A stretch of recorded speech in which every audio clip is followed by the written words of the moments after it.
voilà, vous êtes averti que Big Brother est arrivé, hein. Et peut-être que par la suite, mais normalement, on va diffuser la chose assez discrètement sur une chaîne YouTube, mais j'aurais aimé peut-être faire avec quelqu'un à un moment donné, peut-être un montage des meilleurs moments des interventions, là. Donc, ça, c'est un projet à plus long terme. Donc, je suggère de commencer. Comme je dis, il y a Catherine Morancy qui va se joindre à nous plus tard. Il y a peut-être d'autres gens qui vont arriver en cours de route, là. Euh, pour l'instant, bon, on a quelqu'un qui essaie d'entrer en ce moment, là, un invité.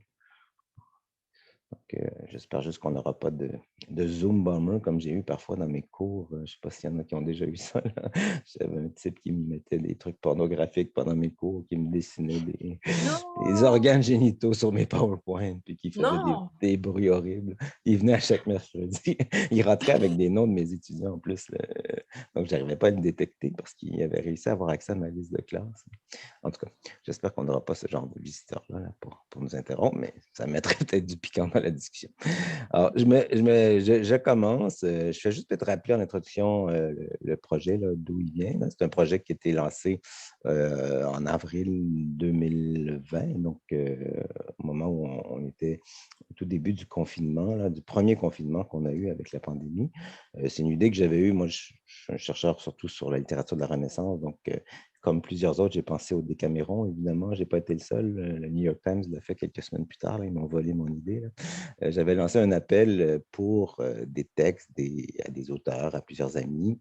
Et très rapidement, ensuite, j'ai dû retourner à l'enseignement à distance. On a repris très vite l'enseignement et j'avais un peu laissé de côté ce projet-là. Il y avait quelques amis qui m'avaient répondu. Plusieurs me disaient: «Oh non, on est trop collés sur l'événement. Ce serait difficile d'en parler en ce moment.» On était au tout début là, de ce qui se passait, hein. Et d'ailleurs, ça correspond à ce que Catherine a traduit comme texte. Elle va nous en parler tantôt là, sur comment écrire dans des circonstances semblables. Donc, j'avais abandonné le projet et c'est Chantal Ringuet qui m'a relancé euh, au moment de... ah, Catherine est arrivée ici, je la laisse rentrer. C'est Chantal Ringuet qui m'a relancé au mois de mai, donc 2020, pour qu'on fasse un appel plus formel. Et on a fait un appel à ce moment-là de texte plus formel et on a reçu quand même plusieurs contributions intéressantes, dont les vôtres. Et c'est là que le projet a commencé à prendre forme. On a eu la chance aussi d'avoir le soutien là, de deux centres de recherche dont je fais partie, le CIREM 16-18, que Catherine, tu connais peut-être, là, à Rimouski, là, qui était dirigé par Claude Lacharité avant, et aussi le GREN, qui est un groupe de recherche sur l'édition numérique. Et on a aussi, grâce à ces fonds-là, pu engager deux personnes que j'aimerais beaucoup remercier, là, qui ne sont pas là aujourd'hui et qui ne sont pas sur Facebook non plus, là, par choix moral. Là, donc, je n'ai pas pu souvent les remercier. Antoine Fauchier, qui est à la direction technique, qui fait son doctorat à Montréal, là, qui est d'origine française et qui fait la direction technique de notre édition web. Et Louis-Olivier Brassard, qui est un étudiant aussi de maîtrise en lettres à l'Université de Montréal, qui fait le design. On est très content de leur travail, de leur collaboration. Comme vous avez vu, le projet, quand même, s'est bien déroulé. On a commencé à publier le 6 avril avec un texte de Nicole Brassard. Et sur 2 mois et demi, on a réussi à publier là, les 22 contributions à un rythme bi-hebdomadaire qui était quand même assez infernal là, pour nos comparses qui nous aidaient côté technique et pour nous aussi. Et donc là, on est content. On a fini cette phase web du projet. Vous êtes les auteurs qui ont conclu là, cette partie-là là, du recueil en ligne. Elisabeth, attention, c'est un petit peu peut-être fermer vos micros quand vous bougez pour éviter les effets sonores de fond. Donc, on a réussi la première phase, mais ce n'est pas terminé. Après ça, on a des projets aussi pour faire le recueil, une version PDF, même plus qu'une version PDF, dans au moins 2 formats différents d'un recueil complet qui va réunir tous les textes et faire des illustrations. On va aussi, Antoine nous prépare des formats d'impression adaptés à certains textes. Antoine Fauchier s'intéresse beaucoup à l'édition numérique puis au contexte un peu hybride là, dans lequel on se trouve en ce moment entre le numérique, l'imprimé, le papier. Et on va faire encore des expériences avec ces contenus merveilleux que vous nous avez envoyés. Donc ça, c'était simplement pour replacer un peu le contexte du projet. On a fait 2 autres rencontres, 2 autres dialogues, hein. C'est inspiré, je le rappelle, des Camerons. Donc, il y a l'idée aussi de parler des textes, de parler des récits, des poèmes, des essais qui ont été publiés, comme dans le Décaméron, les devisants discutent des histoires, hein, alors qu'ils sont en confinement. Eux, ils sont dans un château, là, dans des conditions plus agréables que nous, près de Florence, là, mais ils discutent là, de leurs histoires à la suite, après les avoir racontées. Alors, c'est un peu pour ça que vous êtes là aujourd'hui, pour essayer de recréer un peu cette interaction-là, pour nous parler un peu de vos contributions et pour nous permettre à nous de peut-être de vous poser des questions, de réagir ensuite. Alors, je suggère de commencer. Comme je l'avais dit, on va commencer, on va y aller dans l'ordre de la publication des textes. Et maintenant que Catherine est arrivée plus tôt que prévu, on pourra même suivre l'ordre tel quel, je pense, si ça ne vous dérange pas. Bienvenue, Catherine, là parmi nous, contente de te voir arriver aussitôt. On commence par la présentation de Sonia Malaborza, qui est traductrice, je pense, surtout à la base, mais très impliquée aussi dans les milieux littéraires, dans la publication littéraire. Et pour notre projet, elle a pris le risque de se lancer dans un genre de texte, je pense qu'elle ne fait pas si souvent, si je ne me trompe pas, elle pourra nous le dire. C'est un peu la particularité de notre projet aussi. On a des auteurs aguerris là, qui font partie du projet, mais d'autres qui sont des chercheurs, des traducteurs qui se sont risqués à des textes un peu plus littéraires, plus expérimentaux que ce qu'ils font normalement. Je pense que c'est le cas aussi pour Sonia, qui va nous parler de son très beau texte où elle nous explique ce qui lui est arrivé quand elle est retournée chez elle au Nouveau-Brunswick et comment elle a réussi à voyager d'une manière très particulière. Alors, je lui laisse la parole. Je veux d'abord te remercier, Jean-François, de ton si bon accueil et de ton si bel accompagnement dans les coulisses, ainsi que Chantal, qui n'est pas ici. Chantal, en fait, c'est elle qui m'a un peu convaincue de préparer quelque chose pour le Novembre des Camerons, de cesser de me cacher derrière mes auteurs comme j'ai tendance à faire depuis des années. Comme bien des traducteurs et traductrices, je suis un peu écrivaine, mais dans l'ombre. Et puis, cette fois, avec ce projet, puis en fait, je l'ai fait aussi avec un autre projet cette année. Donc, ça a été le confinement pour moi, la COVID, ça a été la période où je me suis éloignée un peu des auteurs pour devenir moi-même aussi autrice, prendre un peu une place.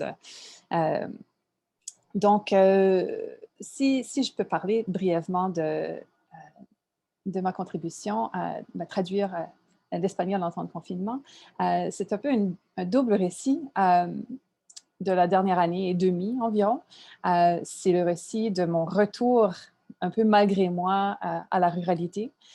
Juste avant la pandémie, en fait, le 27 février, très exactement, ma famille et moi, on a quitté la ville dans laquelle on habitait, à Moncton, pour redéménager en milieu rural, au bord de la mer, là où j'ai grandi. Je n'ai pas de famille dans la région.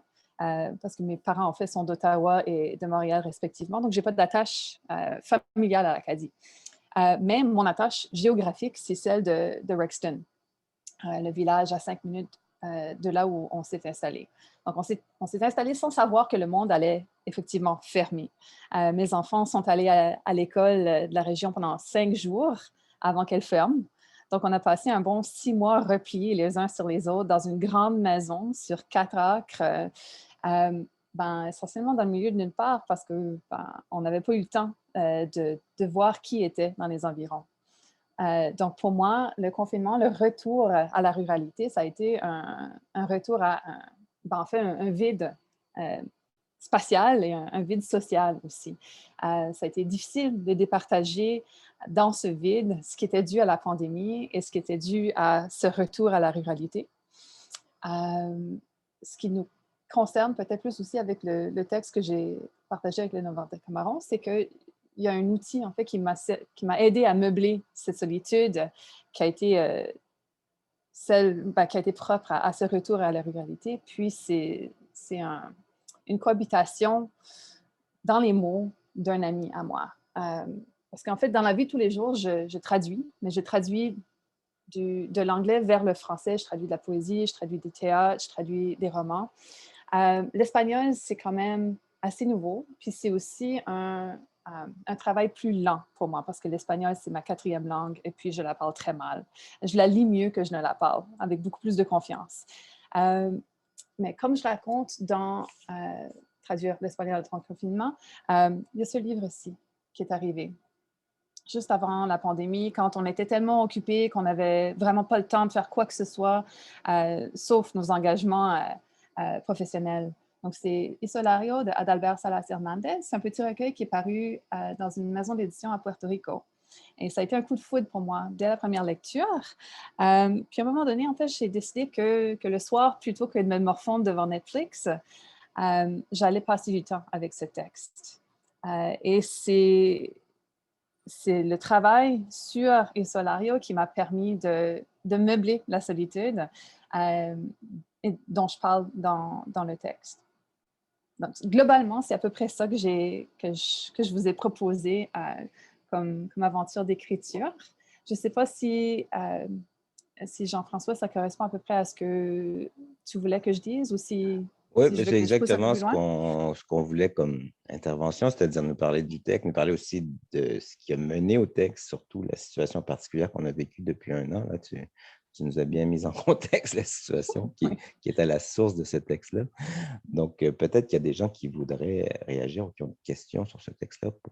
Je ne sais pas si tout le monde a eu la chance de le lire. Moi, j'ai eu la chance de le lire à plus d'une reprise, là, mais je vais peut-être donner la parole à d'autres auparavant.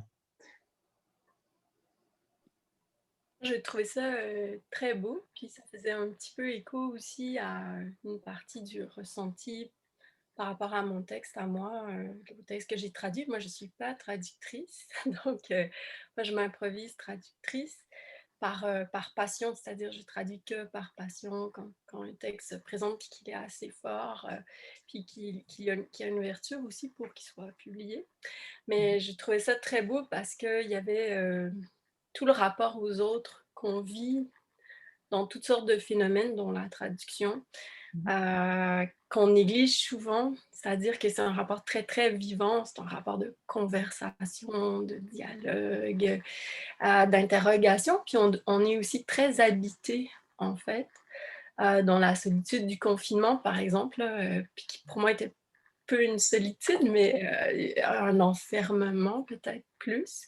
Mais donc, c'était très, très présent, l'autre, les autres. Puis moi, j'ai trouvé que sur le plan de mon expérience du confinement, ce que j'ai ressenti le plus, c'était un rapport très étrangement aux autres.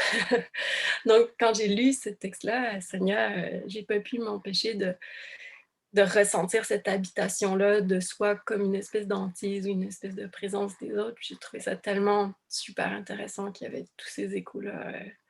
En tout cas pour moi, dans l'expérience de traduction aussi, le texte que j'avais choisi avec ses caractéristiques. Puis je pense que peut-être tu as essayé de le faire voir, faire ressentir dans la disposition de ce que tu as écrit, je pense peut-être. En tout cas, ma question irait dans ce sens-là.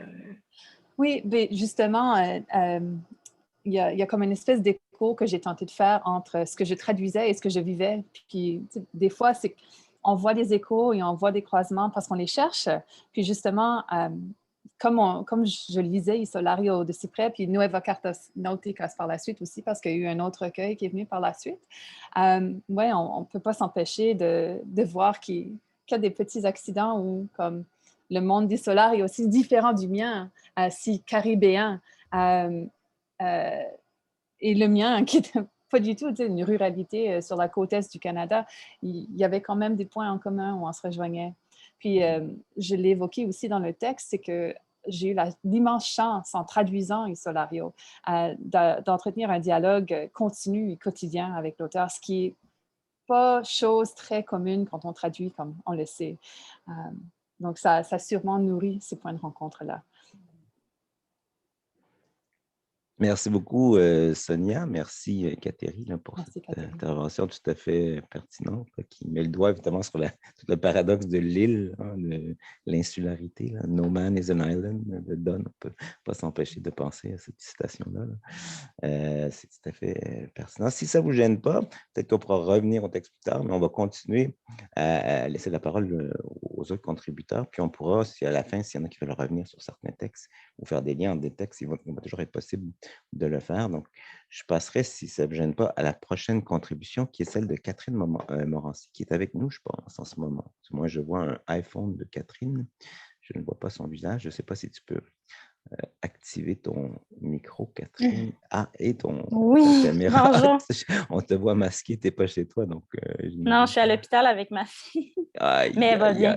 Elle va bien, elle va bien. OK, merci C'est de juste nous un rassurer. protocole de recherche, donc voilà, je suis là. Ouf. Ça, c'est vraiment l'image de la pandémie. Oui, c'est ça. Tout à fait Désolée de pertinent. vous rappeler des souvenirs. Est-ce que je peux vous demander un service Oui, bien sûr. d'être la prochaine personne à parler par la suite, si ça ne vous embête pas trop? Ben, c'est ce qu'on voulait faire, justement, que tu parles tout de suite pour que ce soit fait. Non, c'est ça, de parler prochaine. après la prochaine Après, personne, OK, ça ouais, serait non, plus pas de facile. problème. Pas de D'accord, problème. merci. On va tenir compte de la situation Merci. hospitalière et on va passer après, si je me souviens bien, à Elisabeth, si Elisabeth Merci. est prête à nous parler. Mon son est correct? Oui, OK. on t'entend très bien. Je veux juste faire un Je lien avec vais peut-être te présenter avant Elisabeth quand même. Oui, Elisabeth. Ça vaut la peine de nous présenter Elisabeth Recure, qui j'ai eu la chance d'avoir comme collègue au Collège de Maisonneuve, professeur d'art et d'histoire de l'art. On a la particularité à Maisonneuve d'avoir des profs d'art qui sont à la fois des praticiens et des théoriciens là, qui enseignent à la fois les arts plastiques et l'histoire de l'art. Elisabeth était une sommité là, dans notre collège et c'est aussi quelqu'un qui a une pratique multidisciplinaire en art et qui relie cette pratique-là aussi à l'écriture depuis très longtemps déjà, que ce soit dans des essais, des poèmes, des récits, comme celui qu'elle nous a généreusement envoyé pour le 9 ans des Camerons. Alors peut-être qu'elle pourrait nous en parler. Là. Elle nous parle des aspects plus difficiles aussi du confinement. Alors, je te laisse la parole. Avant de parler de mon texte, je veux dire que j'ai adoré faire partie de cette équipe. J'ai un haut sens communautaire. J'adore les communautés. Et ça allait un peu vite pour moi. Je trouvais 2 textes par semaine. Des fois, j'étais en retard.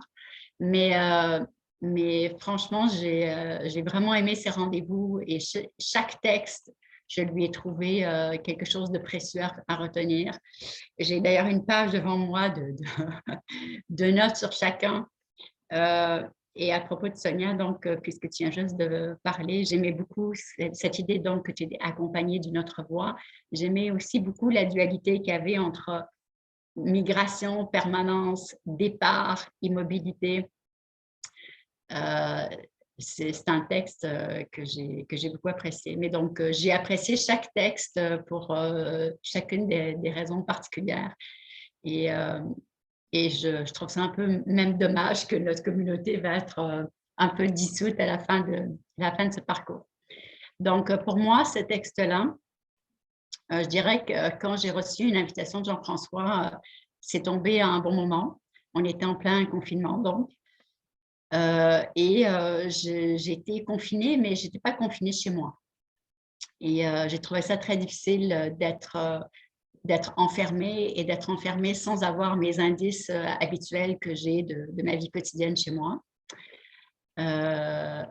Et donc, j'ai décidé d'écrire ce texte qui est complètement hybride puisque, en fait, c'est à la fois 2 récits, un récit du confinement qui se passe à l'heure actuelle et puis un récit d'un souvenir d'enfance qui est en fait un traumatisme que j'ai relié avec une œuvre de l'artiste visuelle Sophie Jodoin, sur laquelle, par hasard, à ce moment-là, je travaillais parce que je préparais une émission de radio où j'allais l'avoir en entrevue et je connais très bien son travail.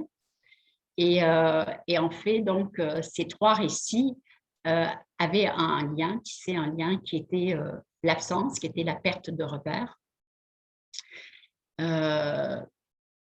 Et il y a beaucoup d'allers-retours dans le temps, donc il y a beaucoup de flashbacks, puisque dans le récit qui raconte l'histoire de mon enfance, il y a des temps différents, puisque je passe du temps auquel il y a longtemps, il s'est passé un événement qui m'a traumatisée. Et ensuite, il y a tous ces moments dans ma vie où j'ai eu des répercussions de cet événement-là.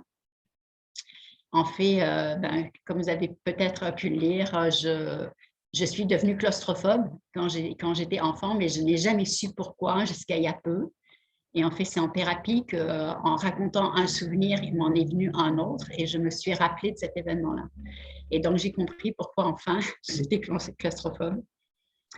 Et donc, c'est certain qu'être enfermé, être confiné quand on est claustrophobe, c'est pas une bonne chose. Donc, ça m'a fait revivre ça pendant le confinement. Ce que j'ai aimé dans cette invitation-là, c'est qu'en fait, je n'avais jamais pensé à écrire un texte hybride. C'est-à-dire que c'est vrai qu'au départ, dans ma carrière d'artiste, j'ai fait des performances et dans mes performances, il y avait du dessin beaucoup, il y avait de la chorégraphie et il y avait du texte. Mais donc, l'écriture est partie finalement des performances. Mais depuis 10 ans, quand je me suis remis vraiment à écrire, j'ai toujours pensé à écrire dans une forme assez traditionnelle, c'est-à-dire que j'écris de la poésie, j'écris des nouvelles, j'écris des récits. Mais je n'ai jamais fait un mix de ce qu'est ma carrière de critique d'art, en fait, et mon écriture plus créative. C'est simplement que je n'ai pas trouvé le moyen de le faire et ce n'était peut-être pas le bon moment, mais en tous les cas, je ne l'ai pas fait. Et ce texte, avec le Novembre des Camerons, ça m'a appris qu'en fait, cette forme hybride, c'est celle qui me correspond le mieux. Parce que je suis toujours en contact, même dans mon imagination ou quand je raconte quelque chose qui est personnel ou fictif, il y a toujours des liens qui se créent dans ma tête avec des œuvres d'art. C'est pas possible qu'il n'y ait pas un lien avec une œuvre, qu'elle soit ancienne ou d'art actuel. Souvent, c'est dans le processus d'un artiste que je vais trouver des liens. Et donc, pour moi, c'est une ouverture parce que je me dis que les prochains textes que j'aimerais écrire, ce sont des textes hybrides. Et c'est vrai que c'est pas seulement donc, dans le résultat, mais dans le procédé de l'artiste Sophie Jodoin que je me suis retrouvée, puisque Sophie, une grande part de son travail, c'est d'effacer des mots et donc d'effacer des repères. Et elle travaille avec donc finalement très, très peu de choses. Il reste très peu de choses. Lorsqu'elle commence à travailler sur un texte, elle efface 95% du texte, mais elle finit par donner un nouveau sens aux mots qu'il reste. Et moi, dans le confinement, c'est ce que je pensais que je n'étais donc pas capable de faire. Je n'étais pas capable de donner un sens avec le peu d'indices qu'il me restait. Alors qu'elle, avec très peu d'indices, elle réussit à donner un sens. Donc, c'est à peu près ça, mon projet. Puis, je suis très satisfaite parce que j'ai comme pris un risque parce que je n'avais jamais fait des mix comme ça. Et je me rends compte que finalement, probablement, en art, j'étais multidisciplinaire. Puis probablement qu'en littérature, je devrais mixer les genres, quoi. C'est ça. Merci beaucoup, Elisabeth. Ça tombe très bien parce que notre projet tout entier, je pense, fait beaucoup de mix littéraires avec les arts visuels, avec l'audio, avec plusieurs de nos contributions qui sont hybrides comme ça. Et la tienne est certainement extrêmement intéressante avec cette image de Sophie Jodoin, Combler le vide, ce qui doit prendre un temps fou, là, les livres poncés comme ça, parce que c'est un travail, j'imagine, un travail de moine.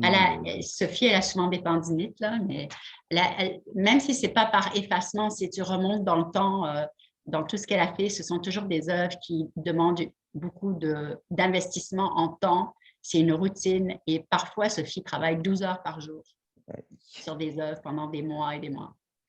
Elle s'excuse d'ailleurs de ne pas être parmi nous. Elle pensait peut-être pouvoir se joindre à nous, mais elle avait son deuxième vaccin, je pense, tard hier. Elle n'était pas sûre des effets secondaires, donc peut-être qu'elle a des effets secondaires. C'est peut-être pour ça qu'elle n'est pas avec nous. Mais en tout cas, ça fait une très belle combinaison. Je ne sais pas s'il y en a qui ont des questions ou des commentaires à faire sur la contribution d'Elisabeth Effacement.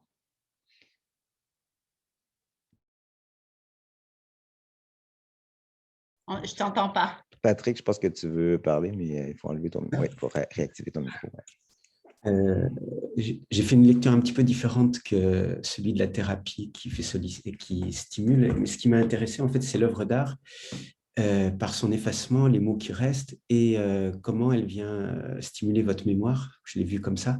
Comment elle vient stimuler les zones d'oubli de la mémoire et comment cet oubli, au-delà du travail de thérapie, surgit petit à petit, au cours du texte, l'événement cristallisant du congélateur, c'est-à-dire, en fait, comment vous avez effectué un parcours grâce à la confrontation avec l'œuvre d'art dans une période où tous les repères sont un peu effacés avec le confinement.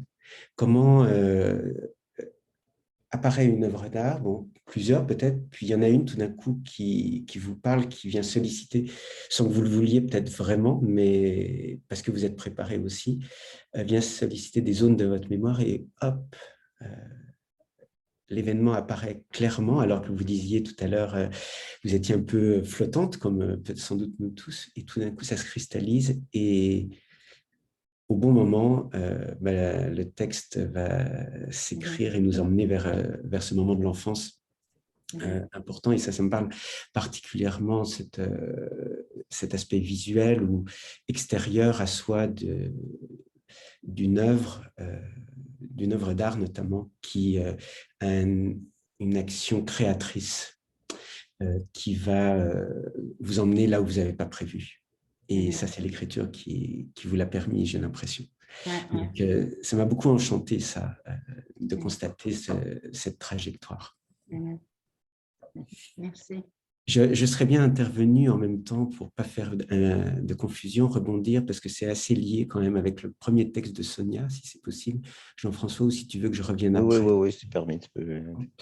Parce que dans cette stimulation de la mémoire, de façon tout à fait différente, vous avez dit à la fin de votre intervention qu'il y a un dialogue qui s'est instauré entre vous et l'auteur. Et ça m'a beaucoup intéressé dans le quotidien, parce que moi, il s'est instauré un dialogue entre moi et les noms qu'il y a dans le texte.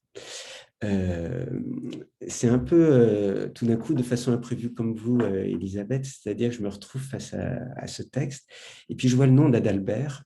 Adalbert, pour moi, est un nom, c'est un très beau nom qui évoque un auteur autrichien qui a été très important pour moi, qui est Adalbert Stifter, au 19e siècle, qui a écrit un livre majeur qui s'appelle L'Arrière-saison. Et je lis votre texte, puis je vois plein de noms de saints qui apparaissent. Et je ne m'étais jamais posé la question de cet Adalbert, d'où ça venait. Donc, je découvre qu'Adalbert, c'est un nom germanique qui est composé de deux noms. Je ne parle pas allemand malgré mon nom, qui veut dire noble et brillant. Et qui, derrière cet aspect noble et brillant, Adalbert nous emmène entre le lien hispanique et allemand dans le Saint-Empire germanique et Charles Quint à ce moment-là, et pas loin de la Renaissance, Jean-François, et toute cette imaginaire des saints. Et là, c'est très visuel, comme avec Elisabeth, tout d'un coup, j'ai la légende dorée et les histoires de saints qui apparaissent, et ça me stimule. Et je suis il y a un saint qui me pose un problème qui s'appelle Patrick, justement, c'est Patrick qui est irlandais, et que je n'ai pas d'origine irlandaise, et je cherche depuis longtemps des connexions. Bref, peu importe, c'est ces connexions qui se font en lisant vos textes, les deux qui viennent stimuler mon imaginaire d'une part pour l'image qui est fondamentale pour écrire et l'œuvre d'art, et puis d'autre part l'importance des noms. Donc merci pour ça. Merci.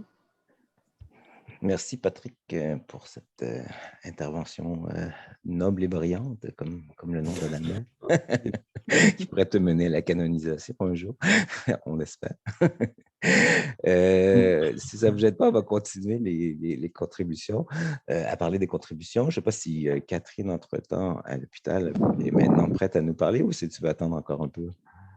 Ça va, merci. C'est bon? J'ai réussi à sortir de l'enceinte. Ah, non masqué, en plus, c'est agréable de te voir. Merci le visage au attendu. complet. Alors, Catherine Morancy, pour ceux qui ne la connaissent pas, est poète et essayiste. Elle est aussi, depuis peu, je pense, professeure de création littéraire, littérature québécoise à l'Université du Québec à Chicoutimi.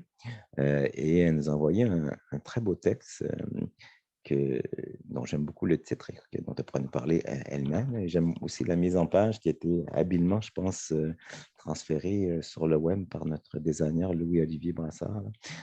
Donc, j'aimerais ça qu'elle nous parle un peu de ce texte, de ce qui l'a motivé, de ce qui l'a suscité. Ça s'appelle Le Retour à la Terre, mais on est très loin du terroir québécois, je pense. Hein. Ça va pouvoir nous... Pour ceux qui l'ont lu, je pense que vous comprenez. Donc, je laisse la parole, Catherine. Merci beaucoup. Merci. Merci, Jean-François. Oui, très loin et très proche à la fois.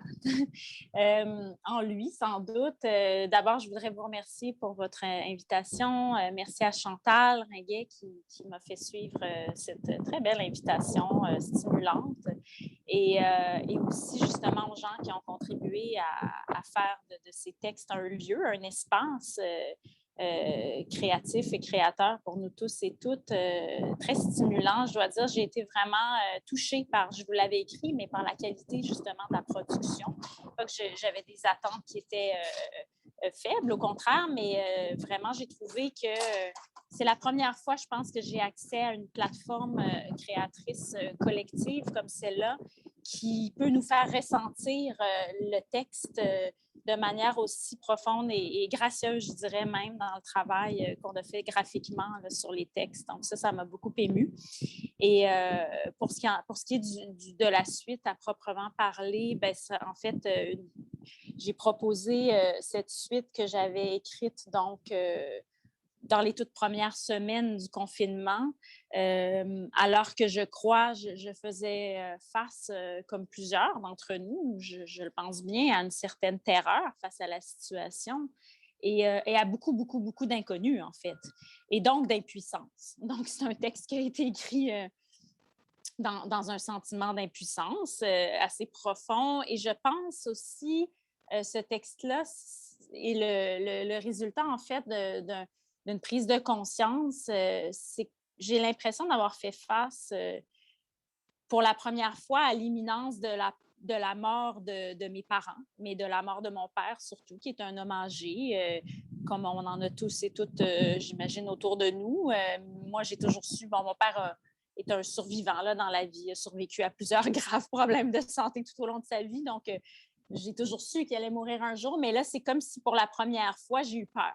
Vraiment peur de le perdre, littéralement, et qu'il m'est apparu qu'il pourrait faire partie de ces gens-là qui disparaissaient.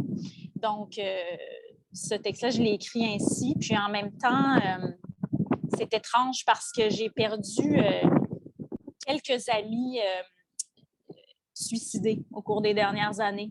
Donc, à la peur de la mort, c'est surimprimé, on dirait, une forme d'effroi que je n'avais pas pu formuler face à ces suicides-là. Et donc, il y a à la fois, c'est comme si ces morts-là étaient remontées, littéralement. C'est pour ça aussi que je parle du retour à la terre puis de l'humus. Je parle aussi à la fin du moment où les personnes qui meurent, lorsqu'ils auront cessé d'être beaux, iront rejoindre d'autres morts dans l'humus aussi. Donc, c'était une manière, je pense que la poésie est toujours une manière d'élucider ce qu'on n'arrive pas à sonder totalement. Donc, ma très modeste contribution. Puis en même temps, ces années-ci, je travaille en poésie sur la forme du lapidaire, puis je travaille à une économie, en fait. Donc, j'ai déjà, comme poète, été beaucoup plus verbeuse et métaphorique. Et j'essaie de travailler dans une intention de simplification.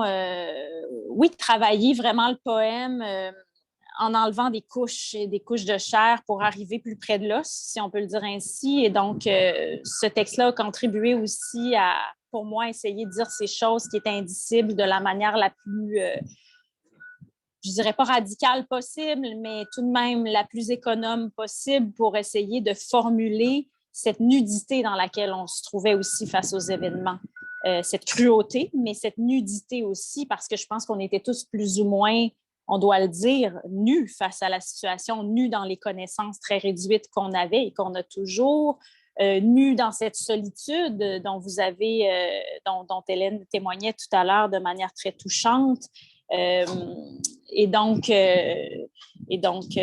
voilà, c'est un peu, c'est dans cette intention-là que j'ai écrit ce texte. Et encore une fois, je vous remercie de l'avoir reçu et et à plus forte raison de l'avoir publié parmi tous ces autres textes qui m'ont énormément stimulé là, par la suite. La qualité du projet est indéniable. Puis, merci. Merci beaucoup, Catherine. Là, je pense qu'on ne t'entend plus. Je ne sais pas si ton micro s'est arrêté. Non, on n'a pas entendu ta Désolée, dernière. je suis dans le vent, je pense. Ah, il y a du ok. vent à Québec aujourd'hui. Donc, je vous remercie simplement d'avoir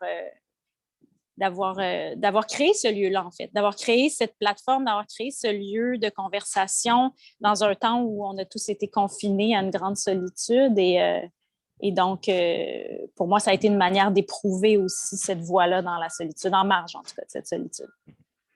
Merci beaucoup pour cette intervention, pour cette contribution qui est effectivement très concentrée, très condensée, une sorte de minimalisme, une redoutable efficacité. Je ne sais pas s'il y en a qui veulent commenter ou poser des questions à Catherine avant qu'on passe à la contribution suivante.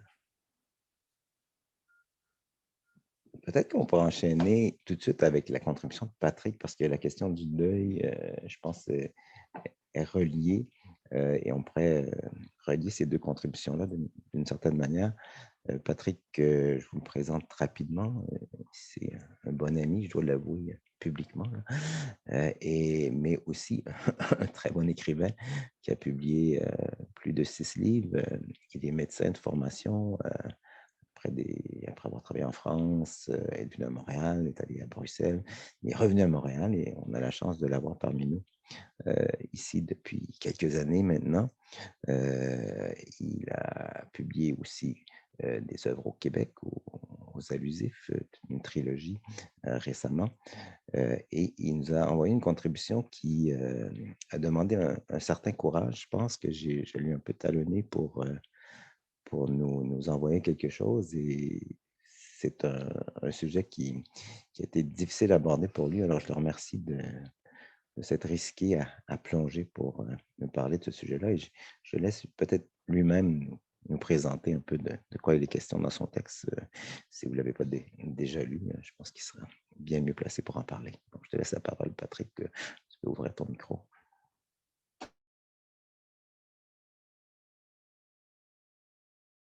On ne t'entend pas encore, là. Il faut... Voilà. Voilà. Je vous m'entendez. Merci Catherine et Jean-François Chantal et Jean-François pour avoir mis cette plateforme en place que je regardais de façon attentiste jusqu'à ce que lors du deuxième confinement tu me stimules pour une énième fois, et ça venait dans une période on va dire, où je baignais à fond dans le Covid. On est une famille de médecins en réanimation, en soins intensifs, dans des unités Covid.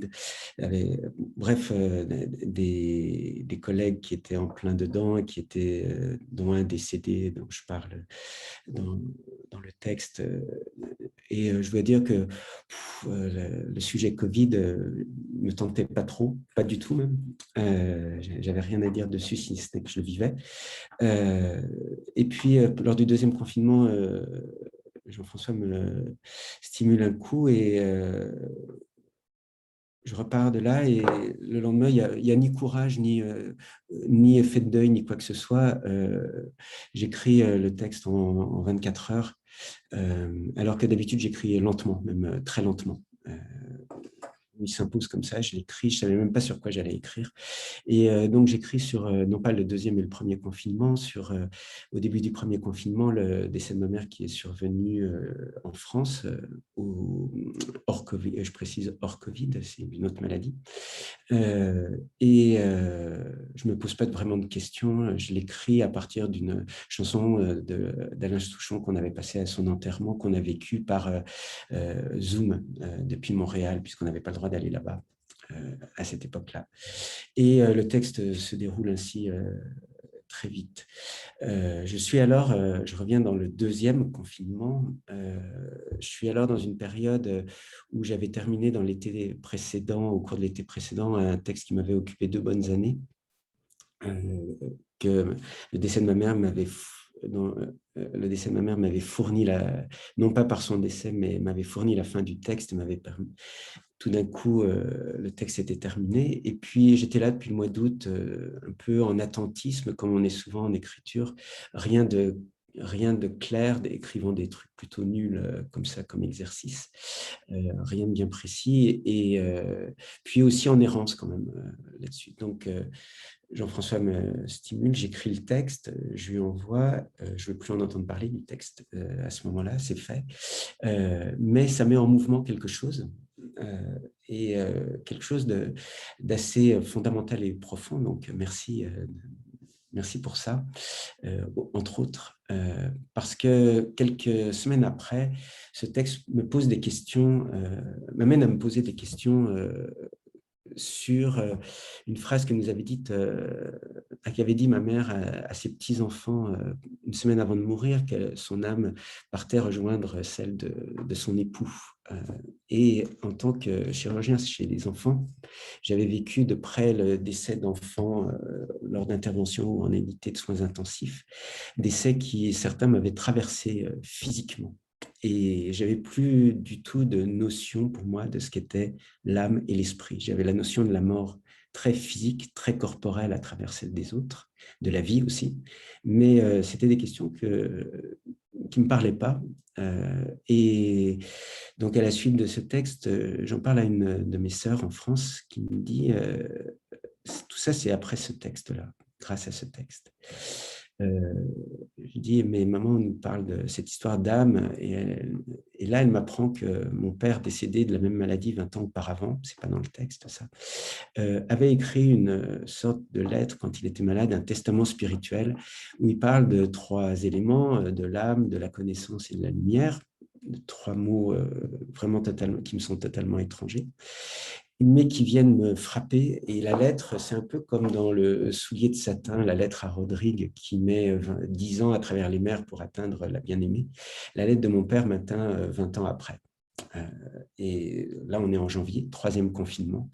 Et ça redéclenche une écriture, et là je me retrouve à nouveau dans une phase d'écriture très intense après 6 mois d'attentisme. Donc ce texte presque a cristallisé une période entre le 1er et le 3e confinement au moment du 2e, et le mouvement est là, voilà, et la vie est pleinement là après ce qu'on a vécu tous, et moi particulièrement.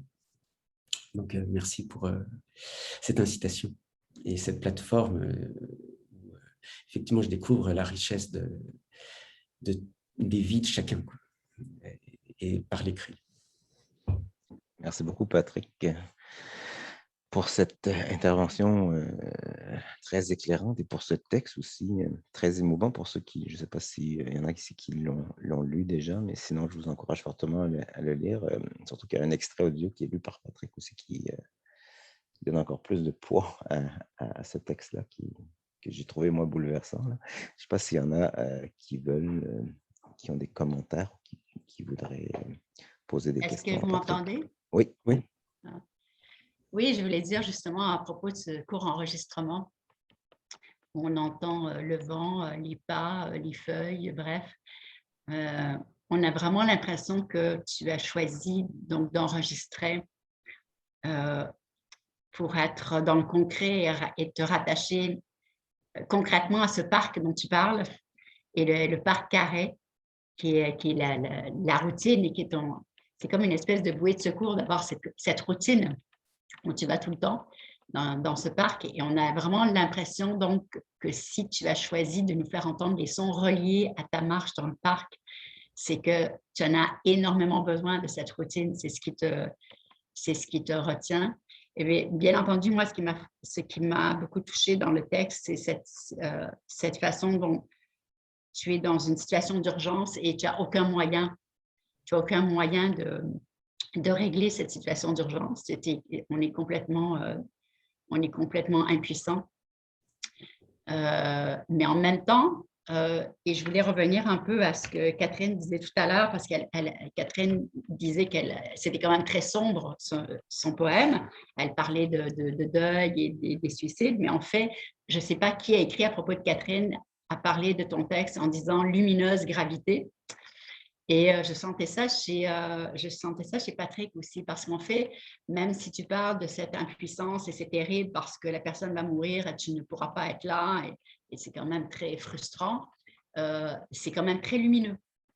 Et on a tout à fait l'impression d'une famille qui, malgré tout, est tissée, très serrée, et qu'il soit à 5000 km ou ici, en fait, on sent cette osmose. Et il y a cette lumineuse gravité qu'on avait chez Catherine aussi. Ouais, j'ai beaucoup aimé. Oui, merci. À propos du Parc du Vent, en fait, je ne me suis pas vraiment posé la question, simplement pour peut-être du fait de mon métier, l'écriture, elle est très matérielle. J'ai une approche par le corps, à partir du corps, comme était mon métier, à partir des mains. C'est toujours de là que je pars. Donc, le corps, effectivement, va sur le parc carré, il se promène, et puis tous les éléments matériels viennent interférer avec moi, et c'est la relation à ce monde matériel qui compte. Et à partir de là, peut-être que se dégage une lumière, mais tant mieux. Mais ça, c'est le lecteur peut-être ou la lectrice qui peut le dire. Mais je suis content d'entendre ça, très content, parce que quand je suis dedans, moi, je vois effectivement, j'entends la voiture qui fait du bruit autour, les enfants qui crient, il y a des bruits d'enfants. Et en fait, d'abord, je voulais pas retourner dans le texte. Il me faisait un peu mal. Et c'est au moment de préparer la parution que j'ai eu envie de le rouvrir et de le lire à voix haute. Et donc, j'ai marché comme ça et je suis allé dans le parc pour le lire. Ça s'est imposé, en fait. Et j'ai beaucoup aimé les bruits d'enfants qui jouaient autour. Donc, c'est un autre présent, ce n'est pas le présent du texte, parce que là, on était en octobre, il commençait à faire froid, il y avait beaucoup d'enfants à Montréal, dehors. Et là, les enfants reprenaient vie, c'était le printemps, et ça, c'était magnifique. Ça m'a fait le même effet quand on va à Berlin. J'ai oublié le nom du monument pour la Shoah, qui sont des sortes de pyramides en béton, si vous les avez vus, qui prennent la lumière. Et dessous, il y a le mémorial de la Shoah, mais il y a tous les enfants qui courent autour. Et sous les millions de morts, il y a les enfants qui jouent et qui vivent, et ça continue, quoi qu'il arrive. Et là, c'est un peu la même chose. Mais il n'y a pas seulement les sons de la vie. Moi, j'ai l'impression, justement parce que quand je faisais de la performance, je disais des textes et je les écrivais, mais ensuite je les disais. Il y a une grosse différence entre dire et écrire, parce que lorsque tu nous dis, nous on t'entend, mais toi tu t'entends. Et à partir du moment où on s'entend dire, on a une plus grande acceptation de ce qu'on écrit. C'est comme si on est face au réel vraiment, parce que justement c'est concret, on s'entend le dire, donc on ne peut plus reculer, on se l'est dit et on s'est entendu le dire. M'entendre le dire, d'abord, c'est pénible d'entendre sa voix. C'est pas agréable du tout. Ensuite, de me l'entendre dire, je ne sais pas, il faut que je réfléchisse à ça. D'habitude, je fais lire mes textes autant que possible par des comédiens ou des personnes, mais pas par moi. Je trouve que c'est plus riche. Donc là, je suis content qu'il y ait d'autres bruits, ça enrichit ma voix. Je ne sais pas, je vous réponds comme ça, spontanément. Merci beaucoup à toi, Patrick. À toi aussi, Elisabeth. Je signale en passant qu'Elisabeth a été très généreuse dans ses commentaires. Vous l'avez peut-être remarqué sur les réseaux sociaux, sur tous les textes. J'aimerais ça en profiter de l'occasion pour la remercier pour ses commentaires toujours pertinents, sensibles, sensés, généreux là, sur chacun des textes qui ont été publiés dans le Novembre de Cameroun. Merci beaucoup, Elisabeth, pour cette contribution qui se rajoute à ta contribution. J'aime aussi beaucoup l'idée du paradoxe. À la Renaissance, on aime beaucoup les paradoxes. C'est cette idée d'une lumineuse gravité dont on a parlé il y a quelques instants, et aussi des enfants qui courent dans le monument là, pour la Shoah. Là. Mes propres enfants ont couru dans ce monument-là de Peter Eisenman, le mémorial pour les Juifs assassinés d'Europe, je crois, qui s'intitule. Bonne En fait, mémoire, hein. j'ai triché pendant que tu parlais. Je suis allé voir sur Wikipédia. Je me souvenais que c'était Eisenman, mais j'arrive, je sais pas, c'est Peter Eisenman. Donc, j'ai triché grâce à la technologie on la critique souvent. J'ai beaucoup de collègues qui se sont plaints là, de l'enseignement par Zoom toute l'année, puis tout le monde s'est plaint des fameuses rencontres Zoom, là, mais c'est quand même quelque chose qui nous a permis de rester un peu en lien avec des gens qu'on aime souvent, ces technologies-là, et comme en ce moment aussi, de pouvoir dialoguer malgré tout, même si ce n'est pas dans les conditions idéales, hein. C'est peut-être un autre paradoxe de la technologie qui nous éloigne, nous rapproche à la fois. Et pendant que je suis dans les paradoxes, je vais faire un lien avec un ou deux textes, en fait, qui sont très, très différents de ceux dont on vient de parler, qui sont des textes d'une très grande lumineuse gravité, comme on vient de dire. Mais pour parler de textes peut-être qui sont plus légers, qui j'espère quand même demeurent lumineux aussi. D'abord, il y a celui d'Hélène Rioux qui est avec nous, mais qui préférait, si je ne me trompe pas, ne pas intervenir aujourd'hui, notamment, je pense, en deuil là, de la perte d'un animal qui lui était très cher. Je ne sais pas si elle veut quand même nous dire un mot ou si elle préfère rester dans les coulisses. Hélène, tu peux rester silencieuse si tu le préfères, mais je vais peut-être te parler de ton texte un peu en ton nom, si ça ne te gêne pas. Alors, Yann Rioux, qui est une romancière établie, qui a publié une dizaine de livres, je crois qu'elle en a traduit plusieurs dizaines, sans compter plusieurs autres publications, a été très gentil de nous envoyer un récit qui est effectivement très différent de ceux dont on vient de parler, parce qu'il y a une certaine légèreté, même s'il y a aussi là, quand même une gravité, étant donné qu'elle nous parle de la situation d'un couple en temps de confinement. Le confinement a créé toutes sortes de situations, comme celle familiale qu'a vécue le narrateur de Patrick, et Patrick lui-même, mais aussi, comme vous le savez, là, dans des situations de relations, de couple, il semble que ça a créé beaucoup de tensions et les chiffres commencent à sortir. J'ai vu récemment dans les journaux là, que le nombre de divorces, de séparations est en nette augmentation en 2020. Donc, le confinement a créé toutes sortes de situations et Hélène Rioux, dans son texte, nous présente une situation quand même amusante sur un ton un peu plus léger là, de ce qui pourrait ou a pu se passer dans une cohabitation comme ça, où soudainement on se retrouve face à face 24 heures sur 24.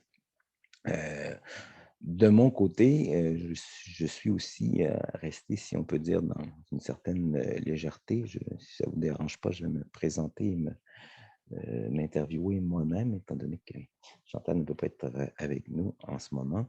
J'en parlais très brièvement parce qu'on approche de toute façon de la fin de l'heure.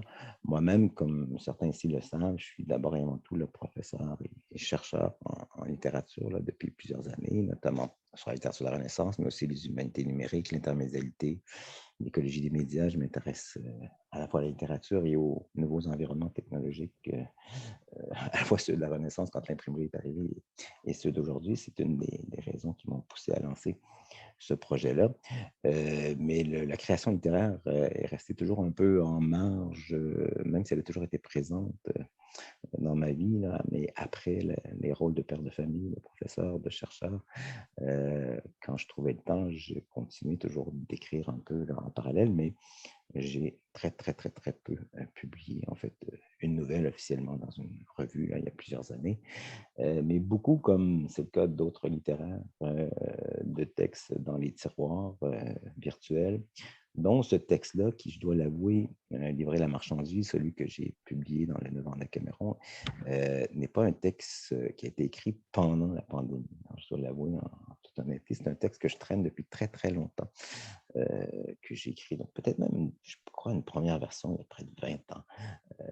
Je l'avais envoyé à l'époque dans un concours littéraire, de nouvelles. J'en ai fait 2 ou 3 autres versions de temps à autre quand j'avais du temps pour travailler à mes explorations plus fictionnelles. Et ceux qui l'ont lu vont comprendre un peu que c'est quand même assez ironique qu'un texte qui s'intitule Livrer la marchandise, qui raconte l'histoire d'un jeune philosophe qui se convertit soudainement à la livraison à domicile là, dans un dépanneur de Montréal parce qu'il pense que ça va être un métier plus utile que celui de philosophe.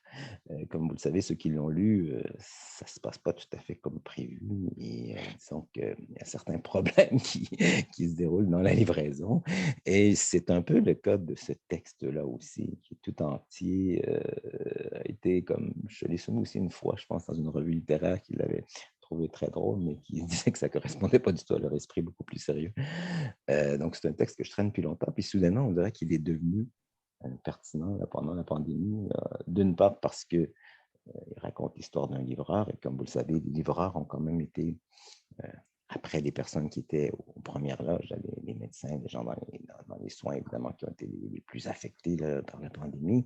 Il y a aussi toute une série de travailleurs qu'on a appelés essentiels là, dans les épiceries, dans plein de domaines, qui ont continué, eux, toujours à travailler, à assurer des services. Et parmi eux, il y a ces livreurs, ces livreuses qui ont continué à transporter des marchandises, de la nourriture, à nous permettre d'avoir des confinements quand même assez confortables si on compare ce qui était l'état de Florence là, pendant la peste du 14e siècle. On est quand même relativement chanceux là, par certains côtés. Et les livreurs sont un peu des liens, des gens qui ont permis là, cette situation de confort-là. Donc, on dirait que la pandémie m'a permis de donner une justification supplémentaire à ce texte-là que je dédie aux livreurs et qui aussi pose toute la question de la transmission. Évidemment, c'est un texte qui est écrit aussi sous le signe de Mercure, d'Hermès, hein, qui est une figure très présente à la fois dans mes recherches et dans ce texte-là, une transmission qui ne se fait pas toujours comme prévu.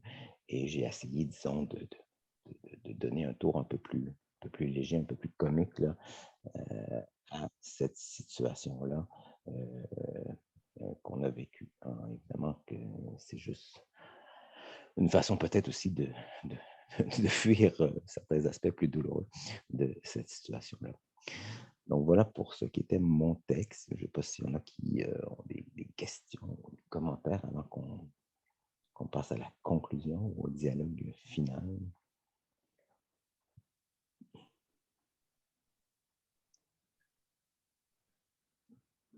Alors peut-être qu'on va s'arrêter sur cette... Non, on peut faire un commentaire quand même. Ouais, vas-y. Est-ce que mon son marche? Oui. Ben, moi, j'ai trouvé que ce texte était un exercice de funambule, d'équilibriste. J'avais l'impression que tu marchais sur un fil. On marchait sur un fil avec toi. C'était complètement débridé, surréaliste. C'était étonnant à chaque paragraphe. Puis bon, cette histoire qui n'a aucun sens, mais on rentre dedans incroyablement, quoi. On se dit, mais où ça va s'arrêter? Qu'est-ce qui va se passer ensuite? Non, tu as un style tellement fou, tellement en dehors de la marge. Et puis tes inventions de mots, je veux dire, c'est complètement... c'est probablement le texte qui nous emmène vraiment dans un monde surréel, justement en dehors du COVID. On a l'impression que vraiment on en est sorti. C'était extraordinaire de lire. Merci beaucoup, Elisabeth. J'ai seulement réussi à te faire oublier pendant quelques minutes la pandémie, disons que j'ai livré ma marchandise. C'était ça le but. Non, mais ton vocabulaire est incroyable. Je veux dire, on pourrait faire un livre juste avec le vocabulaire, comment tu t'en sers, comment tu le détournes. Ouais. Merci beaucoup pour ce commentaire très gentil, Elisabeth. Est-ce qu'il y en a qui ont des commentaires à faire plus généralement qui n'ont pas pu intervenir sur des textes dont on a parlé précédemment ou sur l'ensemble du projet ou sur la suite des choses, des questions, des commentaires? Moi, j'aimerais entendre Catherine parce qu'on n'est pas arrivé jusqu'à elle encore. Qu'est-ce que je fais là? Moi, je m'en allais oublier de conclure ça. Désolée, Catherine, au cas où tu pensais te cacher. Je voyais l'horloge, je me disais, il faut qu'on finisse pour 11h30. Je suis là, puis j'ai oublié la malheureusement, conclusion. il faut que je m'en aille, malheureusement, mais vous allez être enregistré, puis je vais entendre ce que Catherine va dire.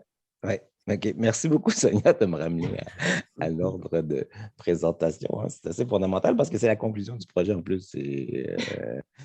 c'est une conclusion qui est très pertinente, qui tombait très bien, parce que comme vous le voyez peut-être dans le sous-titre du projet, là, derrière moi, là, écrit à l'ère de la COVID-19, ben, le texte que nous a envoyé Catherine, c'est un des textes qui tente le plus directement là, de répondre à cette question-là. Donc, il est immensément pertinent. Catherine, je l'avais approché moi-même, je pense, une première fois, puis ensuite Chantal l'a relancé, puis elle ne pensait pas pouvoir nous soumettre quelque chose. Elle avait trop de projets en cours, comme toujours, elle est, comme vous le savez peut-être, poète, essayiste, professeur aussi à l'Université du Québec à Rimouski. Donc, c'est quelqu'un qui est traductrice aussi parfois par passion, comme vous avez dit tantôt. Donc, c'est quelqu'un de très, très actif, très, très occupé.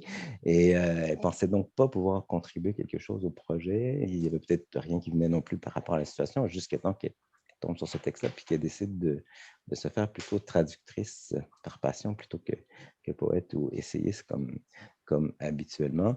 Et ça tombait très bien parce que le texte de Sipan Zhang est tout à fait pertinent. Elle répondait à une principale question qu'on posait. Et c'est fascinant qu'il y ait autant de traducteurs, de traductrices dans le projet. Hein, ce rôle-là de passeurs qu'ont les traducteurs, c'est aussi des messagers, des gens qui livrent une marchandise à leur manière. Là.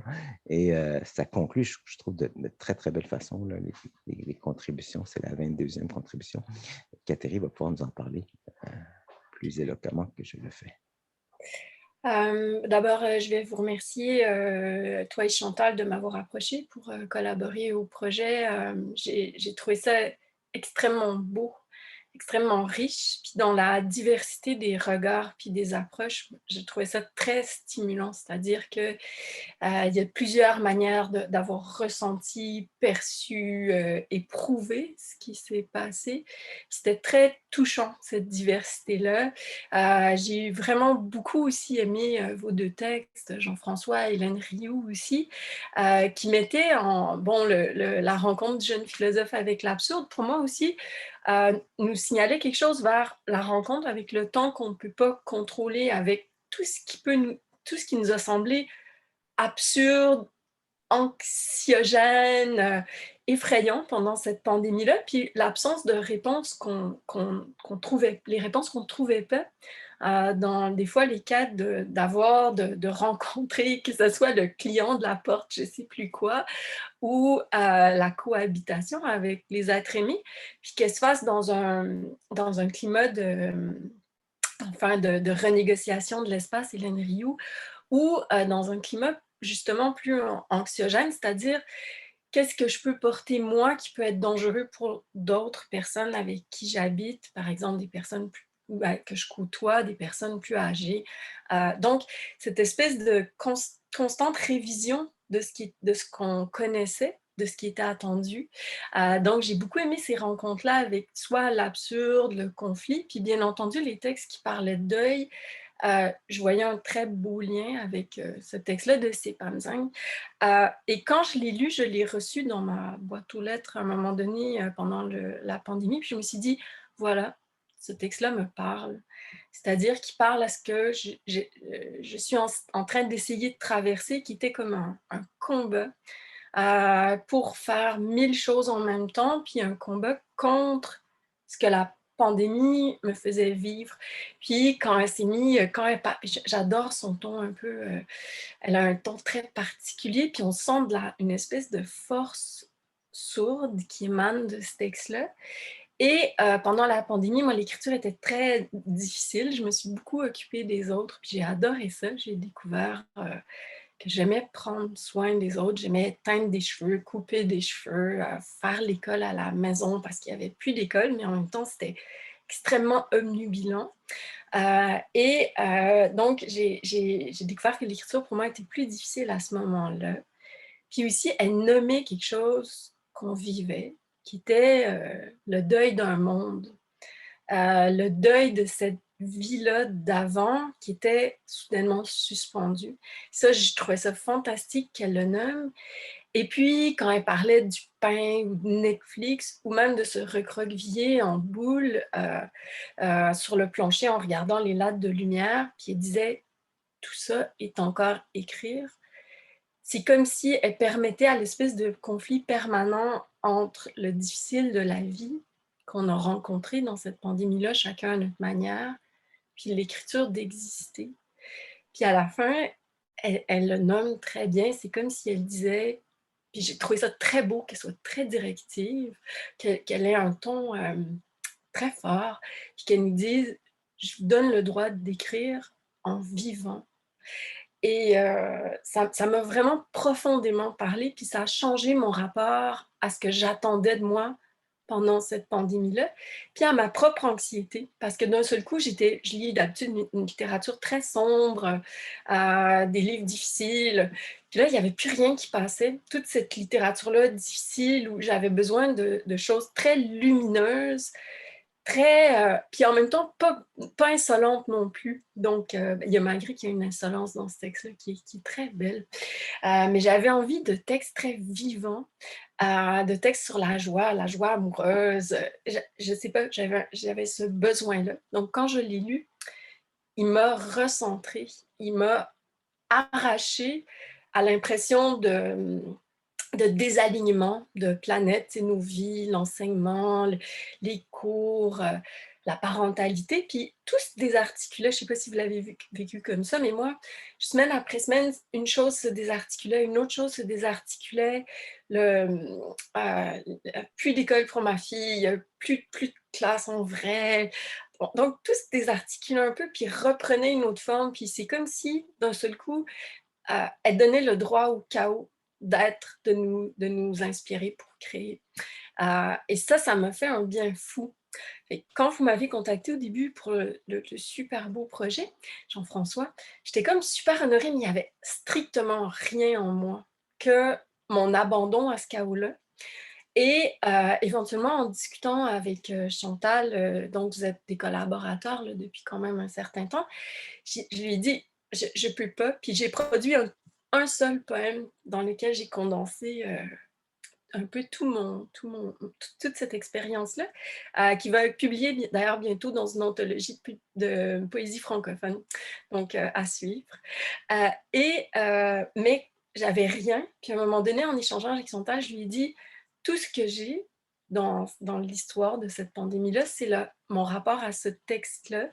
J'aimerais vraiment ça qu'il existe en français, parce que j'aimerais ça, notamment, par exemple, pouvoir en parler à mes étudiants, c'est-à-dire à tout ce que dans ce qu'on écrit, dans tout ce qu'on écrit, il y a cette grande part-là de vie perdue, de vie non rentable, de vie non calculée, de douleur, de pain, puis on n'a pas à vivre ce rapport un peu judéo-chrétien de culpabilité avec faire son pain, avec prendre des photos de son chat, avec couper des cheveux ou faire l'école à la maison.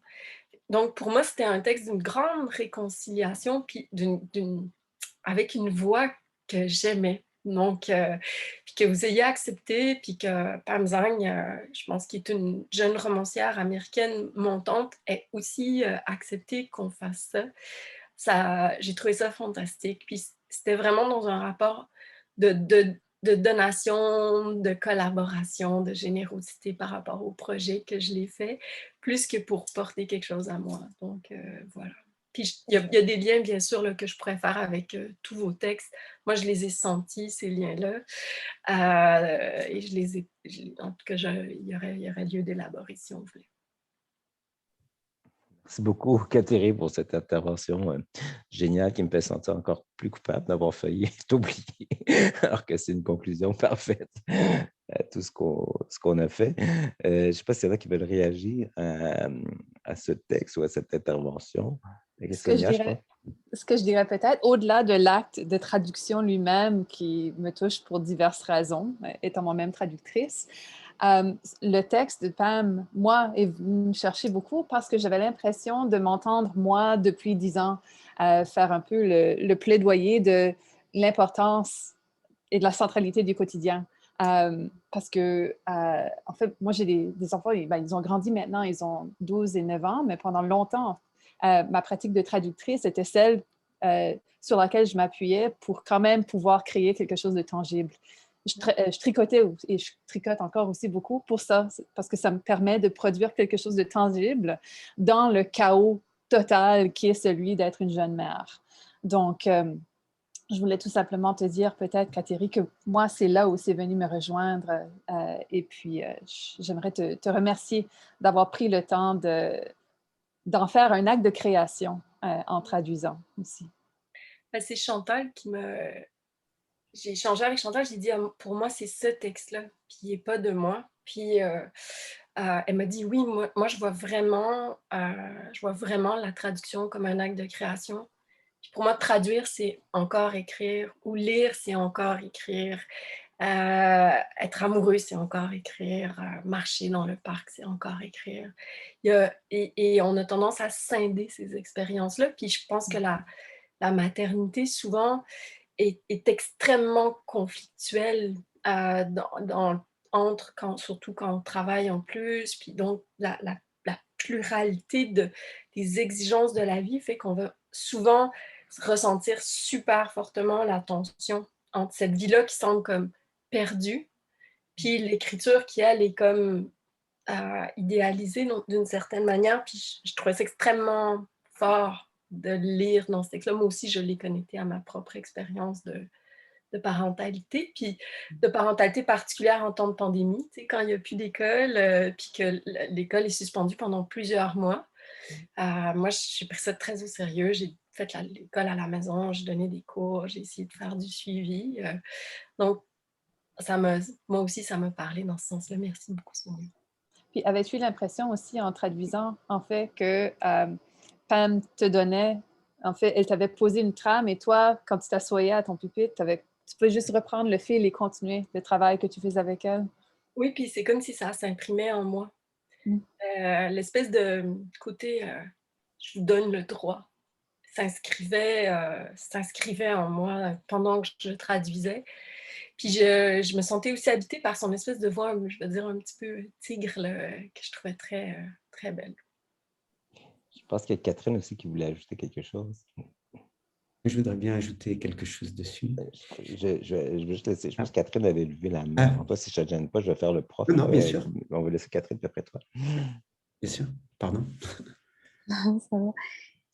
Oui, je voulais te remercier, Catherine, d'avoir traduit ce texte et de nous avoir fait connaître. Enfin, je vais parler pour moi, cette autrice que je ne connaissais pas et dont très certainement le texte m'a accompagnée depuis que je l'ai lu. C'est vrai que les échos sont très, très forts, je pense, avec ce qu'on a vécu. Puis c'est drôle parce que je réfléchissais, je voulais remercier aussi d'avoir amené cette expression de lumineuse gravité parce que c'est vrai que elle s'applique, je trouve, dans plusieurs textes que j'ai lus dans Le Vent des Camerons, dans celui de Patrick aussi, beaucoup.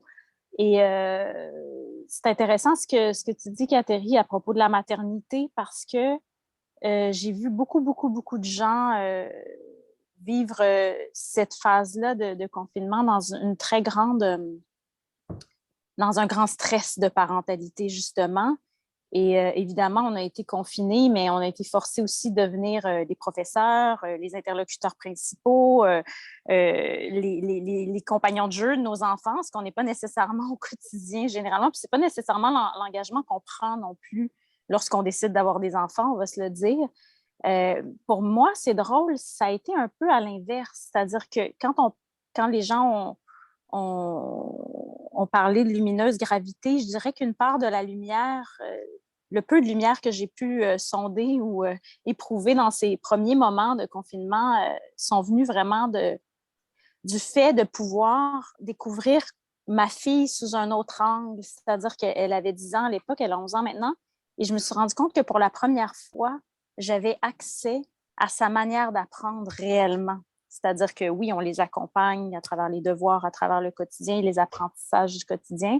Mais là, de l'entendre en ligne, parler avec des professeurs, voir comment elle apprend littéralement, mais je veux dire mécaniquement, de façon presque motrice dans sa pensée, neurologiquement, ça m'a fascinée. C'est vraiment un aspect du confinement qui m'a apporté, je pense, de la lumière parce que je me suis dit qu'au fond, s'il n'y avait pas eu cette occasion-là, j'aurais peut-être jamais su complètement ou compris complètement comment ma fille percevait et comprenait le monde, c'est-à-dire comment elle le digérait.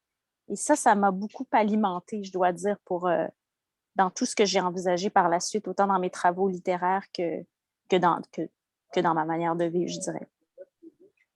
Merci Catherine. Moi aussi, j'ai ressenti vraiment ça, c'est-à-dire que j'ai eu comme l'impression pour la première fois depuis très longtemps, ma fille, moi, a 14 ans maintenant, mais d'entrer dans cet univers-là scolaire qui est le sien, puis d'essayer de trouver des stratégies. J'ai trouvé ça très difficile, puis passionnant. Puis j'ai beaucoup d'étudiantes en enseignement, puis je les ai trouvés admirables. Je me suis dit, ils ont de grands défis avec ces jeunes adolescents-là. Mais j'ai trouvé ça j'ai eu un espèce de contact avec une part d'elles, ou comme une part de mes propres parents aussi, que j'avais jamais eu. Donc oui, moi aussi, dans le fait dans les relations singulières qui sont tissées avec les êtres, j'ai vraiment eu cette lumière-là que j'avais besoin. Puis il y avait quelque chose de très beau aussi dans ces moments-là. Puis dans cette vie-là qui était soudainement... L'éclairage était transporté de la vie habituelle avec toutes ces obligations. Puis là, d'un seul coup, c'était très intime, des relations très individuelles. Puis dans le rapport aussi à ce que nos enfants vivaient, ressentaient, ça m'a passionnée aussi, puis ça m'a apporté beaucoup. Puis là, je regrette presque d'avoir perdu ça dans les derniers mois au profit de un peu la folie ordinaire. Là. Merci Catherine, merci Catherine. Patrick, tu voulais ajouter quelque chose? Oui, je suis ni traducteur ni maire, donc je vais intervenir sans ces étiquettes-là, mais votre intervention, vous venez de le dire, elle dépasse totalement votre texte. C'est-à-dire que là, votre intervention sur votre texte que vous racontez mériterait d'être mis par écrit parce que c'est un deuxième texte par-dessus le texte. Mais non, très sérieusement, parce que vous avez le premier texte où on sait tous traduire, c'est écrire ça. Tous les traducteurs que je les entends dire ça, il faut savoir écrire dans sa langue quand on traduit. D'accord, mais au-delà de ça, votre intervention, vous nous parlez de la vie et de l'effet qu'a produit l'écriture de ce texte dans votre vie et comment ça a cristallisé des choses. Et ça, c'est assez fascinant de vous écouter. Et c'est peut-être la suite du 9 ans des Camerons. Il faudrait un autre texte à partir de ce que vous venez de dire. Et vous aussi, à l'hôpital de Québec, là, ce que vous venez de dire sur vos expériences de mère ou tout simplement de relation à l'autre, c'est en soi des expériences qui valent le coup d'être écrites, je trouve. J'aimerais bien les lire un jour.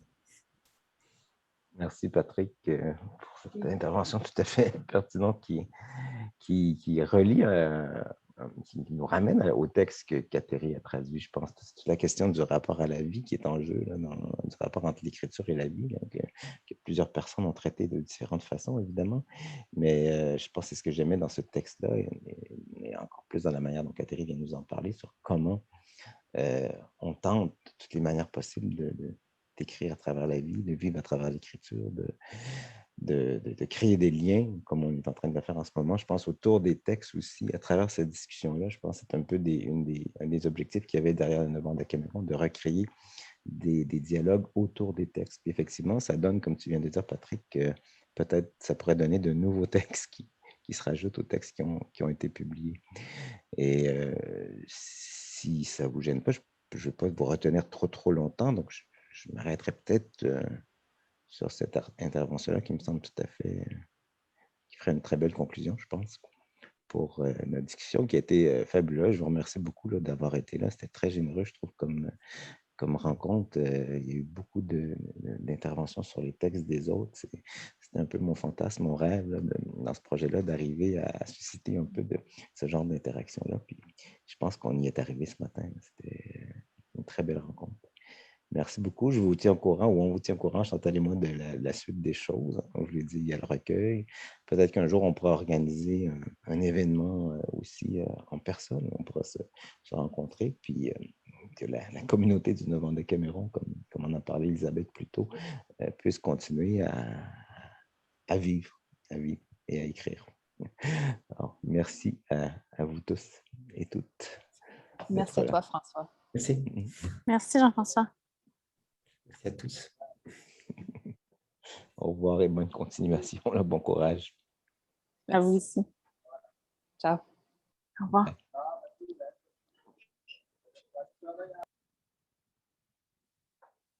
Jean, est-ce que c'est le Jean que je connais, qui est là?